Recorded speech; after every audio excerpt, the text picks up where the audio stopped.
Have you ever wondered what would happen if Light Yagami had the chance to go back to the very beginning of his life with all of his memories and experiences intact? Would he finally create the perfect new world he always dreamed of? Would he outsmart L from the very start? Would he avoid the catastrophic mistakes that led to his pathetic death in that warehouse? Well, this will be a little more interesting than your average time travel reincarnation twist, because in Death Note, the afterlife for those who use the Death Note is Mu, which is absolute nothingness. There's no heaven, no hell, just the void. So, how does this even work? Well, for this scenario to happen, we'll bend the rules a bit, because after Light dies in that warehouse, bleeding out and desperate, instead of fading into nothingness, he hears something strange. A voice. Ryuk's voice, actually, and the Shinigami tells him something interesting, that in all his years of dropping death notes into the human world, Light was by far the most entertaining, so much so that Ryuk decides to do something he's never done before. Give Light a second chance, not out of kindness, of course. Ryuk just wants to see what happens when someone who already knows how the game ends gets to play it again from the beginning. So Light finds himself opening his eyes as a newborn baby. In the Yagami household, he remembers everything from the beginning to his pathetic end in that warehouse, and he plans to change all of it, but first he must go through one of the most humiliating experiences imaginable for someone with his ego. Being a baby. You'd think it's not that bad since babies just eat and sleep and cry, but that's because normal babies don't have the mind of a genius serial killer trapped inside. Light has to endure years of being completely helpless, and it's enough to drive him insane. But time passes, and his desperation to not be useless lets him start planning everything out, every mistake he made, every clue he left for L, every moment his ego got the better of him. He catalogs it all, and with that comes his plan to actually win this time, to create his new world without anyone ever knowing Kira even exists. And it all starts with one critical decision. Don't be an idiot. As time passes by and Light finally grows into his childhood body, he thinks about all the opportunities he wasted before. But he decides it's best to wait for now, since acting too early could cause problems he can't predict. So he goes through his childhood normally, being the perfect son, the genius student, the model citizen, but inside he's counting down the days until he finds the Death Note again, which really just works out perfectly because he knows exactly when and where Ryuk will drop it. So when he's 17 again and walking home from school, Light sees it, that black notebook lying in the courtyard, and this time he doesn't pick it up immediately like some curious idiot. No, he waits, he observes, he makes sure no one else is around, no cameras, no witnesses, only then does he take it. And just because Light's getting a second chance doesn't mean he's gonna rush into things like before. The guy is simultaneously a genius and someone who learned the hard way what happens when you let your ego control your actions. And while the past Light was confident in his intelligence, his arrogance and his need for recognition caused his downfall. So this time, he'll make sure to be patient and careful. No theatrics, no god complex announcements, just results. That means Light's already changed his entire strategy before he even writes a single name. He reads the Death Note rules carefully, even though he already knows them all. He tests Ryuk when the Shinigami appears, making sure this is really the same timeline, and then he does something that would have saved him so much trouble before. He doesn't write a single name for weeks. What once took him less than an hour to do now becomes a months-long wait as he plans everything out perfectly. So things are already completely different from the start. Light doesn't create Kira, not yet anyway. Instead, he uses the time to research, to plan, and most importantly, to understand where he went wrong before. Because the biggest mistake he made wasn't killing L or trusting Misa or any of that, it was announcing himself to the world in the first place. Kira became famous because Light wanted to be a god that people worship.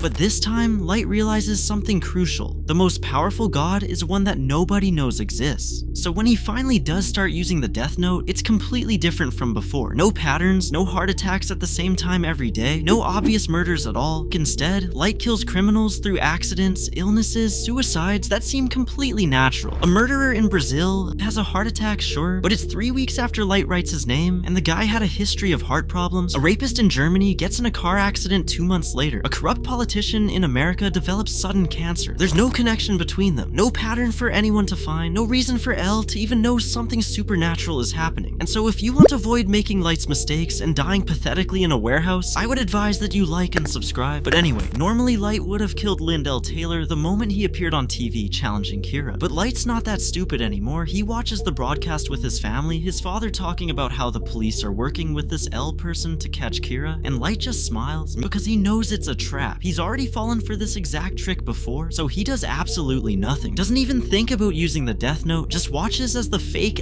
makes his challenge, and the broadcast ends with nothing happening. And somewhere in the world, the real L is probably confused as hell about why Kira didn't take the bait. But that's the thing. Without Light's ego-driven murder of Taylor, L has no confirmation that Kira even exists. Sure, there might be some statistical anomalies in death rates, but they're so spread out and random that it could just be coincidence. L might suspect something, but he can't prove it. And without proof, he can't narrow down Kira's location, can't start his investigation, can't do anything except waste time looking for patterns that don't exist. But Light knows L won't give up that easily. The guy is obsessive, so even though Light doesn't fall for the obvious trap, he knows L will try other methods. That's why when he notices he's being followed a few months later, Light isn't surprised. He recognizes Ray Penber immediately, even though the FBI agent thinks he's being subtle. And this is where Light's knowledge really pays off, because in his previous life, killing the FBI agents was one of his biggest mistakes. It narrowed down L's suspect pool and put him directly in the crosshairs. So this time, Light does something revolutionary. He does absolutely nothing. No elaborate bus hijacking plan, no manipulation. He just goes about his normal life, school, tennis practice, studying, helping his father with dinner, being the perfect, boring, normal teenager. And after 2 weeks of watching Light do absolutely nothing suspicious, Ray Penber submits his report. Subject shows no signs of being Kira. Recommend removing from suspect list. It's pretty some music, just like that, Light's clear, and all 12 FBI agents survive, which means L has no major lead pointing him toward anyone specific. Things are going perfectly. Light keeps killing slowly and carefully, maintaining his random pattern. By this point, it's been almost a year since he started, and the Kira case, if you can even call it that, is basically just L suspecting that maybe something weird is happening. There's no task force, no public awareness, no one even knows the name Kira. Because Light never announced himself, then something interesting happens. Light gets into To University just like before, and because L has very little to go on, he decides to take a chance and enroll there too. So the entrance exam happens, and L gets in trouble for sitting weird in the exam hall again. Light sees him and immediately knows who he is. They both score perfectly, get invited to give speeches, and L introduces himself as Hideki Ruga. But this time, when L sits next to him and reveals his true identity, Light's reaction is completely different. The old Light would have seen this as a challenge, would have gotten competitive, would have let his ego show, but this Light just looks confused and a little uncomfortable, like any normal person would be when some weird guy claims to be a detective. He doesn't play into L's psychological games, doesn't show any special interest, just acts like L is kind of weird and maybe a little concerning. When L suggests they play tennis, Light agrees because refusing would be suspicious. But unlike last time, Light doesn't play like he's trying to murder his opponent. He plays casually, loses some points on purpose, and even lets L win. The whole competitive intensity that revealed his Kira-like personality before, gone. L walks away from that encounter more confused than when he started, because his psychological profile says Kira should be egotistical and competitive, but Light just acted normal, which either means Light isn't Kira, or he's way better at hiding it than L expected. Of course, it's the second one, but L can't prove it. Time continues to pass, and Light keeps his kills so subtle and random that even L can't find a pattern. Then something happens that Light was dreading. When Misa Amene gets a death note, because apparently Rem still drops one into the human world and Misa still wants to help Kira. She starts killing criminals with just their faces and sends videos to the police trying to contact Kira, which is incredibly stupid. Light watches the news and wants to scream, because Misa is about to ruin everything. Her methods are sloppy and obvious, so Light decides on a different approach than before. He figures out who Misa is pretty quickly and sends her an anonymous message through one of her fan sites, telling her to stop being an idiot before she ruins everything. And because she's obsessed, she actually listens. She becomes way more careful, less frequent kills, more random, matching Light's pattern. But Misa being Misa, she still wants to meet him, so she uses her Shinigami eyes to find him. When she shows up at his apartment, Light is ready. He explains very clearly that if she wants to help, she needs to follow his rules exactly. No public messages, no killing anyone without approval, and because Misa is devoted to Kira, she agrees. But Light keeps her at arm's length this time. No fake relationship, just business. Of course, L notices the second Kira and suspects suspects Misa at some point, but without Light's mistakes connecting them, L can't prove anything. And when L suggests the handcuff thing, Light doesn't resist. He acts annoyed about it, like any innocent person would, complains about his privacy, but cooperates fully. During their time together, Light is the perfect model of innocence, doesn't try to outsmart L, just acts like a college student annoyed about being suspected. Eventually, L has to admit he has no evidence, so he lets Light go, and Light waits a few more months before resuming kills, just to be safe. By this point, years have passed. Light's graduated and is working toward joining the police. L is still investigating. The case has basically gone cold.